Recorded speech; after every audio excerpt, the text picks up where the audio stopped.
Gengs, pada kenyataannya emang hampir nggak ada tempat untuk orang-orang jujur di Indonesia. Orang-orang yang jujur di Indonesia harus berani mengorbankan hidupnya mereka sendiri. Setelah aku lulus dari kuliah, saat itu aku masih idealis banget dan aku pengen berkontribusi kepada masyarakat. Kenapa? Karena aku adalah orang yang suka traveling, dan saat aku traveling, aku suka banget untuk pergi ke pedalaman-pedalaman. Aku pernah masuk ke pedalaman di Flores yang jalannya aja bahkan masih rusak parah ya. Dan aku pernah masuk pedalaman-pedalaman di Lombok yang anak-anak kecilnya itu masih main dari botol-botol bekas dijadiin mainan karena saking mereka nggak punya uang. Aku ngelihat gimana masyarakat Indonesia rumahnya itu masih bolong-bolong, gengs, di pedalaman-pedalaman sana. Listrik kadang-kadang belum masuk, fasilitas bener-bener minim dan hampir nggak ada. Tapi saat aku pengen berkontribusi dulu ke Indonesia, aku bertemu dengan pemerintah-pemerintah Indonesia. Nggak usah deh yang tinggi-tinggi, ASN-ASN yang jabatannya rendah aja.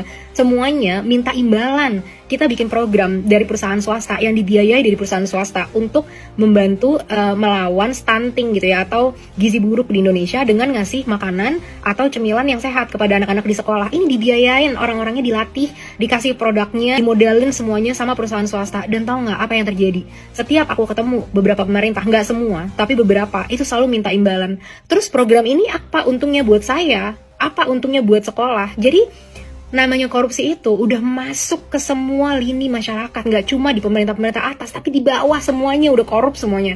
Dan yang bikin sedih, setiap hari aku harus bisa perang sama moral aku dan hati nurani gitu ya. Ini gimana aku mau membantu masyarakat, tapi begini gitu reaksi dari pemerintahnya. Aku bukan anak siapa-siapa, aku bukan anak yang lahir dari keluarga yang wow di Indonesia, bukan orang yang punya privilege gimana-gimana, aku cuma punya otak dan punya pendidikan. Dan orang kayak aku sendirian gak akan bisa bikin perubahan di Indonesia. Akhirnya aku putuskan untuk pergi aja ke luar negeri.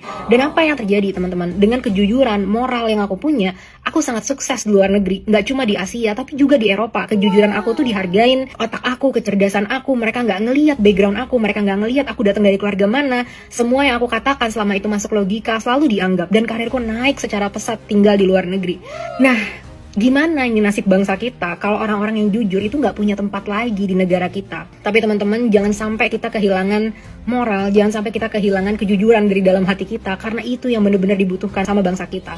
Aku berjanji kalau suatu saat memang aku udah berhasil membiayai segala macam hidupku dengan kualitas hidup yang aku mau, aku ingin banget mendedikasikan hidupku untuk ikut berkontribusi ngebangun negaraku yang sangat aku sayang ini. Tapi saat itu tiba, aku memastikan bahwa moralku sudah tidak bisa dibeli lagi dengan apapun, karena hidupku sudah sangat cukup. Please, untuk kita semua, jaga moral kita, jaga kejujuran kita, dan jangan sampai hancur dengan apapun yang terjadi di pemerintahan kita. Karena Indonesia tidak kekurangan orang pintar, Indonesia kekurangan orang jujur yang benar-benar baik dan mau berkontribusi kepada masyarakat, yang moralnya nggak bisa dibeli dengan uang berapapun.